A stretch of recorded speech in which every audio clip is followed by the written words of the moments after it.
So I'm here with the Kia EV9, an all-new electric 3-row SUV from Kia. And I've been driving this a little bit today, and I just love the driving dynamics of it. This particular one is the GT line EV9, so it has all the features. It's really top of the line. It has this matte blue ocean paint color, which I absolutely love. I think it looks stunning. And I just want to take you through various features of this vehicle and examine really, is this a vehicle you should consider? Because this does have a starting price, not for this particular one, but for the lower rear-wheel drive with a smaller battery, you can actually buy this for somewhere around $25,000 less than the long-range cheapest Model X. This particular one is close to $80,000 as spec'd. So it's about the same price as a long-range Tesla Model X, but it has a lot of great technology built into it, and I believe it's a great electric vehicle that's definitely worthy of you considering. So let me take you on a brief tour of the exterior, and we'll talk about some of the exterior features, and then we'll go into the interior, and then I'll share a little bit of the driving test that I did earlier. Okay, I want to start by talking about the front of this vehicle. So I watched a Kia video, and they talked about this having the front end that's supposed to look like the nose of a tiger. And so that's kind of cool the way they designed this. I love the big, huge Kia logo here. Of course, this matte ocean blue finish looks amazing. It does have active air vents here that allow air in for cooling, but also closes that for aerodynamics. And this is actually a very aerodynamic vehicle. I love these lights. These lights are stunning. It's got these individual square LED lights here, and then the daytime running lights across here. Okay, so this GT line, of course, has the all-wheel drive powertrain, but it does still have a front trunk despite having a front motor, and we can open that up by holding down this button on the key fob. Pops that open. And in here is a 1.8 cubic foot front trunk, and it's a good size for, like, say, this backpack. Fits that backpack very nicely. If you opt for the rear-wheel drive version of this vehicle, it will have a 3.2 cubic foot front trunk.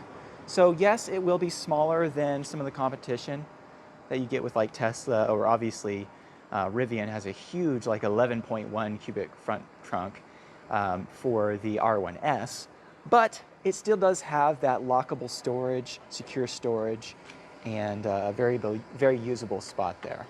So moving to the side here, I do like what they've done here with the wheels. And these are, I believe, the 21-inch wheels on this vehicle. And it's got kind of like a plastic aero cap over the wheel. I'm not sure if you can remove that, but this style does go very well with the boxy vehicle, the way it's kind of a little bit boxy. It does have self-presenting handles, which are nice. If I grab the key fob here and go ahead and lock it, you can see that both of those go in. Our mirror goes in as well. Then if I push the unlock button once, it unlocks the front. And then if I push it again, then it unlocks the back. But the self-presenting door handles are nice. Of course, when they go back flush into the vehicle, that's great for aerodynamics.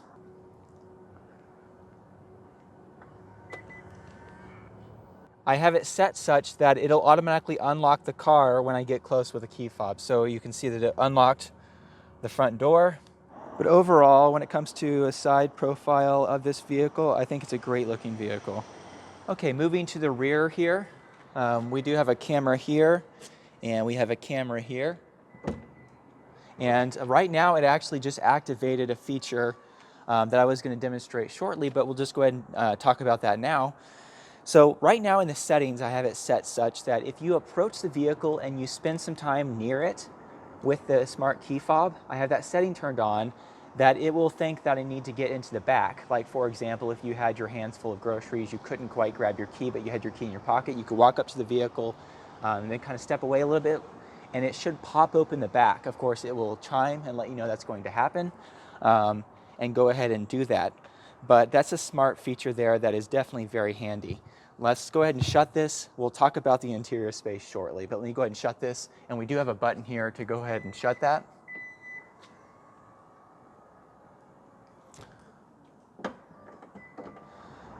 Okay, now just talking about the design of the vehicle itself. So you have your brake light strip across here, kind of a spoiler of sorts for aerodynamics here. Once again, a big Kia logo and nicely shaped, somewhat boxy rear end here. Okay, this does have a parking assist feature built into the vehicle that should allow me to actually remotely pull this vehicle slowly forward via the controls here. So you're supposed to be able to lock the vehicle, and then you hold down the button here, should turn that on, and then I should be able to here now move the vehicle back a little bit, stop there, and I can actually move the vehicle forward a little bit, slowly.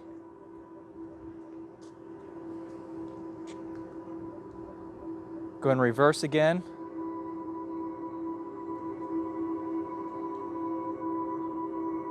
To open the charge port from the exterior of the car, you can just push here. It automatically opens up. And it does have the CCS connector as standard right now, but by the end of this year, in Q4 of 2024, they are going to adopt the NACS standard, of course, Tesla's charging standard, and that's going to be installed in vehicles, the US spec vehicles, starting in Q4 of this year. And then in the first quarter of 2025, Kia is going to make available adapters for their vehicles that will adapt CCS to NACS for charging on the Tesla network. Okay, let's talk about cargo space.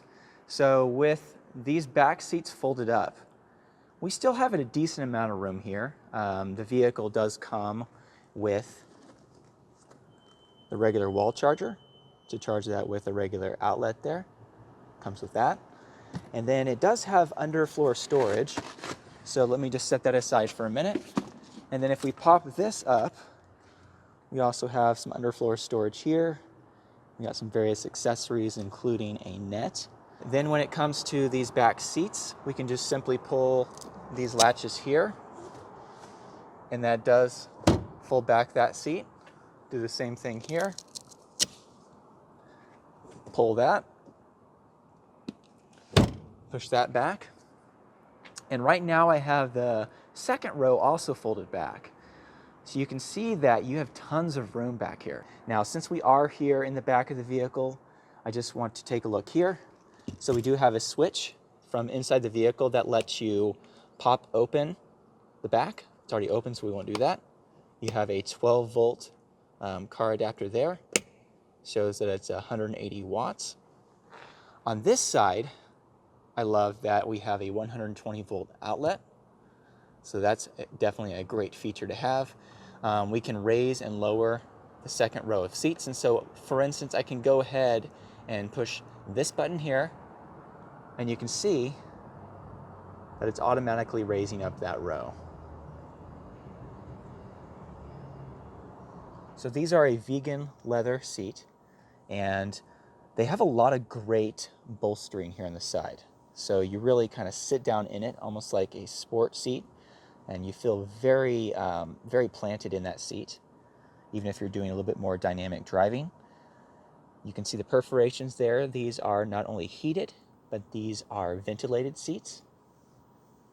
And this trim level has that, the GT trim level. You can see that this does have power seats, and all trim levels do come with the power seats, but this particular GT trim level comes with the 10-way power seats and more ability to adjust your lumbar support. And we have the relaxation package that includes these particular leg rests that you can pop out. So we just push this button here, and we get these leg supports. And then, of course, you can adjust the seat every which way that you want there. I'll go ahead and set that back. And then we have our cup holders. I really love how big these cup holders are. So I like to carry around a quart-sized jar like this and fill it with water. And a lot of cup holders don't fit that. These ones here in the front do fit that. And if you have a smaller cup that you want to put in here, you can push that button there, and it pushes over a plastic divider to really get that tight in there. So you can see that even with that shut, with that little plastic piece there. I'll take that out to show you. That little plastic piece there that popped out, it fits my jar very well. So I'm going to slide that back and to show you here, if you push that button, it makes it a little smaller for some devices, and then you got another one there if you have a smaller cup. And then you can just push that right back. We of course have our center console storage area, but we also have a wireless phone charger right there. And this is also where you can set your keys while you're driving.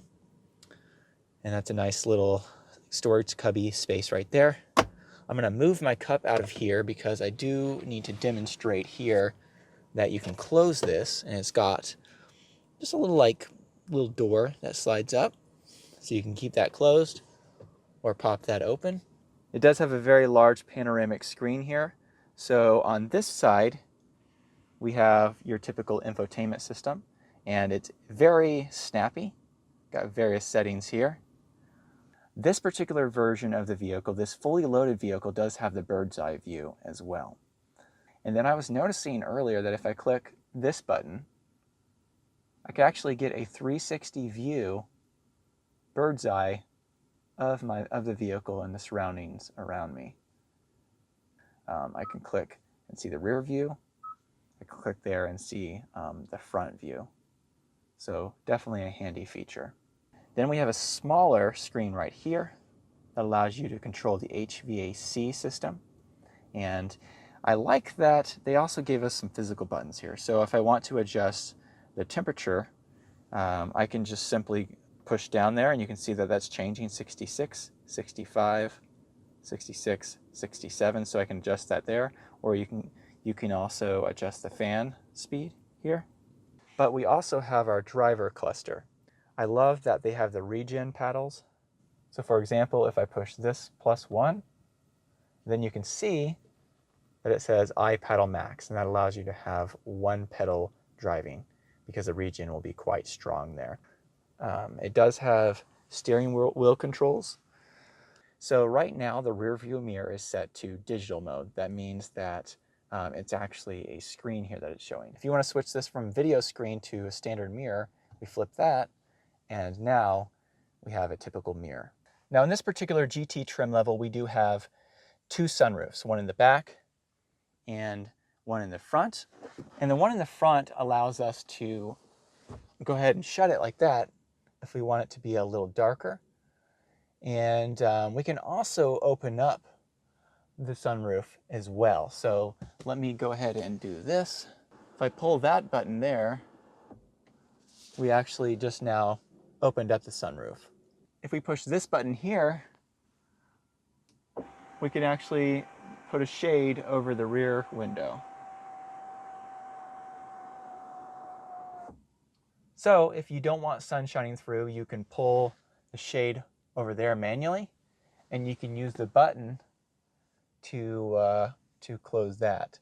Okay, I'm sitting in one of the rear captain's chairs, and there's a lot of room here. It feels pretty good. It's not, the sides aren't quite as bolstered as the front seats, but I do have controls so I can adjust that in a similar way to the front seats. I have plenty of leg room. I'm 6'1", and with the seat the way it is now, I mean, I have plenty of room. Okay, so I adjusted the second row seating here so that my knees are just almost touching the front here. And I took the recline of the back part of the seat forward a little bit. Let me see if I have enough room in the back now. Okay, with that all set, this seat adjusted accordingly. I actually could sit back here now, and this would be totally fine, especially since, you know, I could take my foot and do like that. So I could have one knee behind and one knee in front. But even if I had to be back here like this, you know, for a trip, I would be fine. This isn't actually too bad. Is this seat as comfortable as like the second row or the driver's seat? Obviously not, but I would still call this a usable space. You know, up above I have plenty of headroom, and that's not a problem at all. This is a usable third row. Is it best for children? Likely, but does it work for adults? Yes, it's a usable third row. I just picked up this EV9 from the Kia dealer, and I've driven it just for a short distance, from the dealership to here, and then I've just gotten a little bit more familiar with the vehicle. Now I want to actually share my reaction for a little bit longer drive, going through some of the various features and the driving dynamics of the vehicle. Everything so far I love about it. The seat is very adjustable. You can adjust the steering wheel very easily, but let's go ahead and take it on a short drive and let's talk about how it does. Now, first of all, I want to see the turning radius of the vehicle. So this is a pretty large vehicle. It's about the size of a Rivian R1S Model X. You know, honestly, that turning radius isn't bad. Like in this particular instance, this is kind of like a cul-de-sac area, and it's taking these turns just totally fine. I like the slight noise that it's making. It's like got a little bit of electronic noise, and I saw in the settings that you could turn that completely off, but right now it does have a very low kind of whirring. And yeah, the one pedal driving works well. You can adjust the regen here at the paddles, but I like that setting right there with one pedal driving. If you have an EV, you might as well have it on one pedal driving so you can save your brake pads and also get some of that energy back. And you can probably tell, but this vehicle is extremely quiet. It's actually hard to believe that this does not have air suspension. And it's very smooth. This is a pretty smooth road in general, but you know, overall, very smooth. I mean, the acceleration, I can't really go much past 30 on this road here, but when I get it here on the highway in a minute, we can test the acceleration a little more. But man, this is a fun car to drive so far. So this GT model here is rated by the EPA to get 270 miles of range with a full charge. The battery pack is around 99.8 kilowatt hours. I'm not sure if all of that is usable, but just a little bit under 100 kilowatt hours of capacity. Right now with the 58% state of charge, it's telling me I'm going to get 150 miles of range. I noticed earlier that when I changed the drive modes, it actually changed the amount of range that I have left. This vehicle is equipped with a full suite of ADAS software and systems, safety systems. And no matter what trim you get, even the least expensive trim still has a full suite of safety features. This particular version does have some blind spot monitoring features that you don't get with that lowest setting, but the basic set of ADAS software is available with every trim level. Now we're going to go ahead and get on the highway here and just see how this does on the highway. In the city, it is super smooth and enjoyable. And you can just see here, you know, that acceleration's great. This should be able to go 0 to 60 miles per hour in around 5 seconds. So it's decently quick. Now I do have some road noise. This isn't like completely silent. I'm sure there are other vehicles that are quieter than this, but I would call it somewhere in the mid-range cabin noise wise. I feel like I have good control of this vehicle. The steering wheel, I love the shape of the steering wheel. Okay, I just activated lane assist and I have the smart cruise control on. So right now this is actually keeping me very well centered in my lane. You do, like Tesla's system, need to keep your hand on the steering wheel and make sure that you're in control of the vehicle still. It's not going to be perfect, but it's doing a pretty good job. It's probably going a little more towards the right than I think I would normally go. I would probably hug a little bit more to the left in the lane.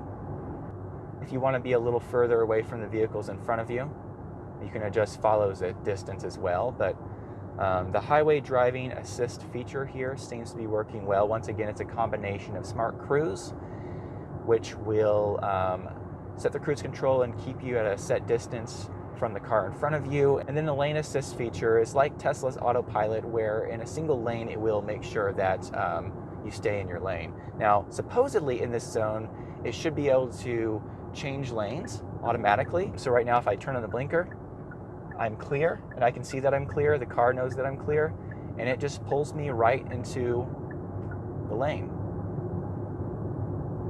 Definitely like that feature. Overall, I really love the EV9. I think it's a great vehicle. A special shout out to Kia of Medford. who allowed me to take this brand new vehicle out today and test it, do some driving of it. And a special shout out to them. Thank you. If you live in the Southern Oregon area and you're interested in the Kia EV9, definitely go check out Kia of Medford. They have great folks working there, and they can get you set up with a Kia EV9 or a Kia EV6. But I really love what Kia is doing right now with electric vehicles, and this is definitely a great vehicle. A lot of space, good acceleration, a lot of technology built into this vehicle. And yes, this highly spec'd version here is around close to $80,000 fully spec'd out. You can get them for under $60,000 in the rear-wheel drive version with a smaller battery pack, or kind of a mid-grade in the mid-60s. So when it comes to EVs that can seat 6 to 7 people that have a third row, this is really a really good option. Overall, I really love the EV9. Thank you to all of those of you who support me through Patreon. Your support makes a big difference and does help make these videos possible. If you'd like to find out more about how you can support my work through Patreon, I will put a link in the video description. Thank you so much.